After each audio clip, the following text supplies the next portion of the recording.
Hello one and all present here. आज हम लोग चैप्टर 2 ऑफ क्लास 7 करेंगे। चैप्टर का नाम है operation on rational numbers.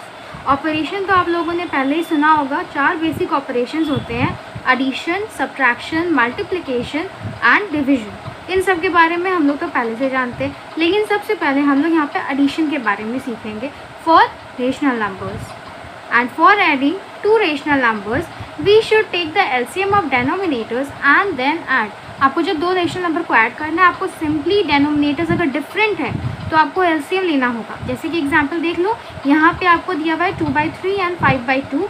Denominator different है, एक का 3 है, एक का 2 है, तो यहाँ पे आपको LCM लेना पड़ेगा। लेकिन जस्ट इमेजिन करो कि अगर आपको ऐसा देता एग्जाम्पल 2/3 प्लस 5/3, तो यहाँ पे आपको LCM नहीं लेना पड़ता। और अगर लेते भी तो 3 और 3 का LCM तो 3 ही आएगा ना। सो ये कितना इजी हो जाता है, देखो बाय में आपका 3 आएगा, फिर ये 2 प्लस 5 यानी कि 7/3 आपका आंसर हो जाता। लेकिन ये सिर्फ उस केस में होता है जहाँ पे डेनोमिनेटर सेम होते हैं। जहाँ पे डेनोमिनेटर्स डिफरेंट होते हैं वहाँ पे हम लोगों को LCM लेना होता है और फिर हम लोग आगे कंटिन्यू करते हैं। सो यहाँ पे देखो, यहाँ पे आपको 3 और 2 का LCM लेना है। 3 और 2 का LCM होता है 6। ये लिखेंगे इक्वल टू, बाय लिखेंगे हम लोग 3 और 2 का LCM दैट इज 6। अब देखो ध्यान से थोड़ा सा, 3 के टेबल में 6 कितने बार में आता है? 3 के टेबल में 6 2 बार में आता है। सो 2 × 2 का मतलब 4। ध्यान से समझो मैंने क्या किया। 3 के टेबल में 6 कितने बार में आता है? तो 6 हमारा 2 बार में आता है। फिर जो आपका 2 आया है उसको मैंने न्यूमरेटर से मल्टीप्लाई किया, ठीक है। फिर एंड 5/2, इसका मतलब प्लस, क्योंकि ऐड कर रहे हैं। 2 के टेबल में 6 कब आता है, कितने बार में आता है? सो 2 के टेबल में 6 आता है 3 बार में। सो 3 × न्यूमरेटर, 3 5 15। अब इसको आप ऐड कर लो, 4 + 15 इट इज़ 19 और by 6। So this is your answer.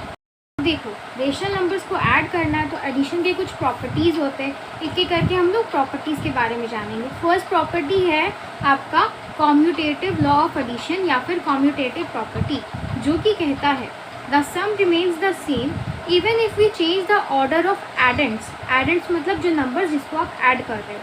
That is for 2 rational numbers x and y, x + y is equals to y + x. This is called the commutative law of addition. अब ये commutative law क्या कह रहा है कि अगर आप addends यानी कि जो नंबर्स को ऐड करना है उसका ऑर्डर को चेंज कर दे रहे हो तो भी जो आपका सम है वो सेम रहेगा। अब हम लोग एक क्विक एग्जांपल लेते हैं जो कि है 2 और 3। अब 2 + 3 करेंगे तो क्या आएगा? 5 आएगा। और 3 + 2 करेंगे तो कितना आएगा? फिर भी 5 आएगा। यानी कि सम जो है वो चेंज नहीं हो रहा है, चाहे हम पहले 3 लिखें चाहे हम पहले 2 लिखें। सो यही होता है कॉम्यूटेटिव लॉ ऑफ एडिशन। सो इसको हम लोग एक एग्जांपल के थ्रू समझेंगे। तो समझ लो आप x इज इक्वल्स टू -2/7 है and y is equals to 1/4 है। सबसे पहले हम लोग क्या करेंगे? फर्स्ट केस में हम लोग करेंगे x + y। सबसे पहले हम लोग x और y को ऐड करके देखेंगे। यहाँ पे -2/7 प्लस y का वैल्यू 1/4। अब देखो यहाँ पे डेनोमिनेटर्स डिफरेंट है, तो यहाँ पे हम लोग क्या करेंगे? LCM लेंगे। 7 और 4 का LCM आपका आएगा 28। ओके ना, 7 के टेबल में 28 कितने बार में आता है? 4 बार में। तो 4 × न्यूमरेटर, 4 × -2 दैट इज -8 प्लस 4 के टेबल में 28 कितने बार में आता है? 7 बार में आता है। 7 × न्यूमरेटर दैट इज 7 1 7। अब -8 + 7 कितना होता है? Yes, it is -1/28। यहाँ पे कैसे माइनस किया हमने? सिंपल देखो, यहाँ पे जब माइनस और प्लस दोनों साइंस दिए रहते हैं ना, तो क्या करते हैं हम लोग? प्लेन वे में हम लोग सिंपल वे में माइनस कर लेते हैं। दैट इज़ 8 - 7, आंसर आया 1। अब ये माइनस कैसे आया? क्योंकि 8 7 से बड़ा है। जो नंबर बड़ा होता है उसी का साइन आता है, इसलिए -1/28 आया x + y का वैल्यू। सो अब हम लोग चलेंगे सेकेंड केस में। सेकेंड केस जहाँ पे होगा y + x, तो y का वैल्यू है 1/4 एंड x का वैल्यू है -2/7। दो साइन एक साथ नहीं रहता, इसलिए हम लोग ब्रैकेट लगा दिए, ठीक है। इसको लिखेंगे हम लोग। 4 और 7 का एलसीएम क्या होता है? 28 होता है। 4 के टेबल में 28 आएगा 7 बार में। 7 1 7 प्लस अब यहाँ पे हम लोग का देखो 7 के टेबल में 28 आएगा 4 बार में, तो 4 इंटू -2 -8।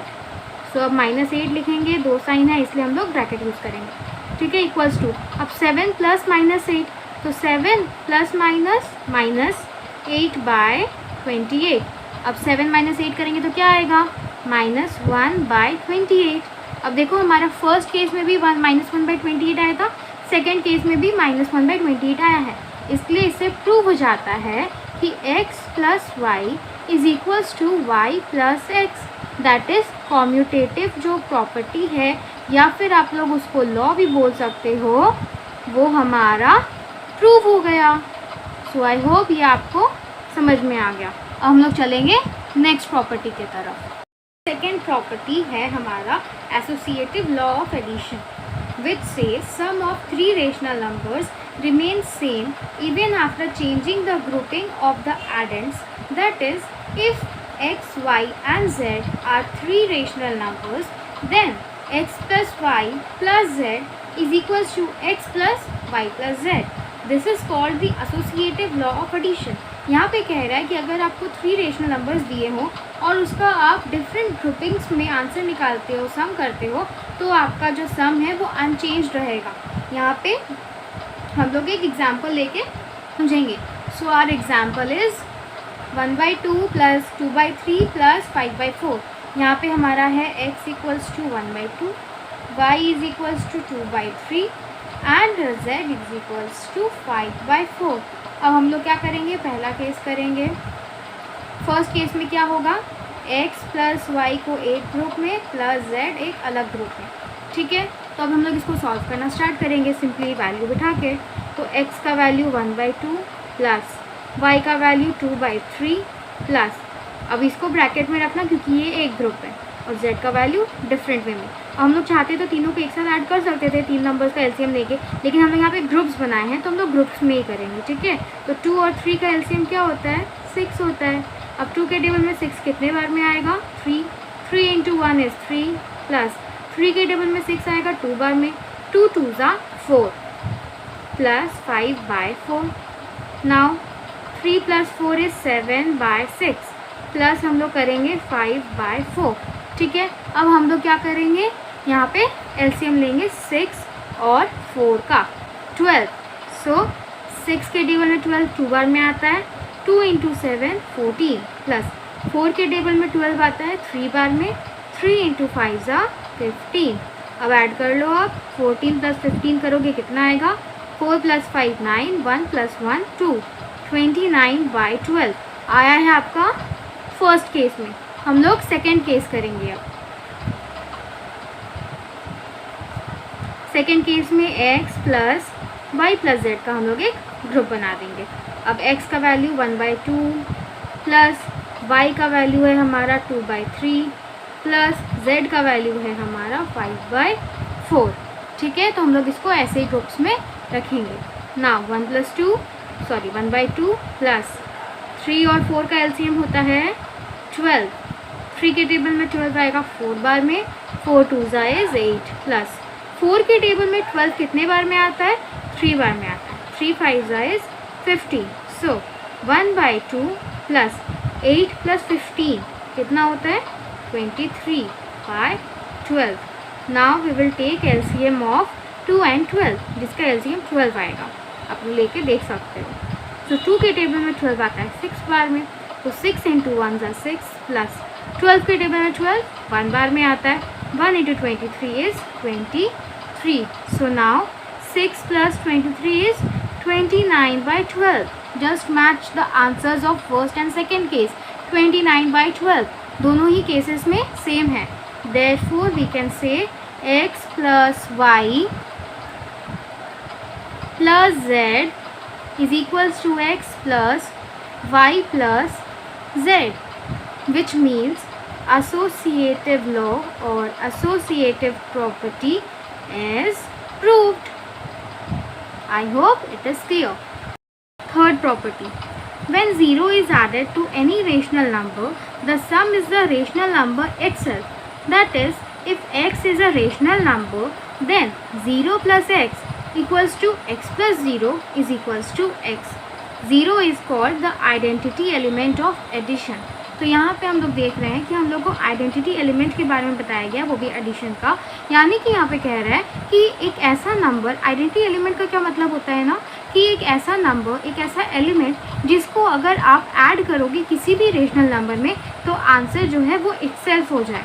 तो ऐसा नंबर तो सिर्फ और सिर्फ ज़ीरो होता है, क्योंकि कोई भी रेशनल नंबर ले लो आप, उसमें आप ज़ीरो ऐड करो तो उसका वैल्यू चेंज नहीं होगा, उसका वैल्यू वैसा का वैसा ही रह जाएगा। अब 2 + 0 करेंगे तो देखो आंसर क्या आएगा 2, यानी कि जो नंबर था वो इटसेल्फ आंसर हो गया। इसीलिए ज़ीरो को आइडेंटिटी एलिमेंट कहा जाता है एडिशन का। एग्जाम्पल में देखो 5/7 + 0 हम लोगों को करना है, 5/7 + 0। सो यहाँ पे हम लोग क्या करेंगे, 0 के नीचे कुछ नहीं है, इसका मतलब इसका डिनोमिनेटर 1 है। 7 और 1 का एलसीएम 7 हो गया। 7 के टेबल में 7 1 बार में आएगा, 5 1 = 5 प्लस 1 के टेबल में 7 7 बार में आएगा। 7 × 0 not 7, it is 0. 0 7s are 0. So 5 + 0 is 5/7. So it is the number itself. Therefore 0 is called the identity element of addition. Let's move to property 4. यहाँ पे हम लोग additive inverse के बारे में जानेंगे। Every rational number has an additive inverse such that their sum is equal to 0. Now यहाँ पे आपको बोला जा रहा है कि रेशनल नंबर के पास एक एडिटिव इन्वर्स होता है। इन्वर्स मतलब उल्टा और एडिटिव मतलब एडिशन वाला इन्वर्स। तो यहाँ पे आपको देखो एग्जांपल में क्या बोल रहा है, if x is a rational number then -x is a rational number such that x + -x is equals to 0। So -x is called the additive inverse of x। It is also called the negative of x। तो यहाँ पे हम लोग देख रहे हैं कि कोई भी रेशनल नंबर होता है, अगर आपको पूछा जाए कि उस रेशनल नंबर में क्या ऐड करें जिससे कि आंसर पूरा 0 हो जाए, तो उस नंबर को हम लोग एडिटिव इन्वर्स कहते हैं। For example let's take 2। So 2 में आप ऐसा क्या ऐड करोगे जिससे कि वो 0 हो जाए। सो आप लोग बहुत जन बोलोगे मैम माइनस पूछा होता तो बहुत ईजी होता, बिकॉज माइनस क्या करेंगे जिससे 0 आ जाए, तो वो 2 हो जाएगा। 2 - 2 इज़ 0। लेकिन आप लोग ऐसा भी तो बोल सकते हो ना, देखो इसको हम लोग ऐसे लिख सकते हैं, प्लस माइनस माइनस ही बन जाएगा। सो 2 में हम लोग -2 अगर ऐड कर देंगे तो आंसर 0 हो जाएगा।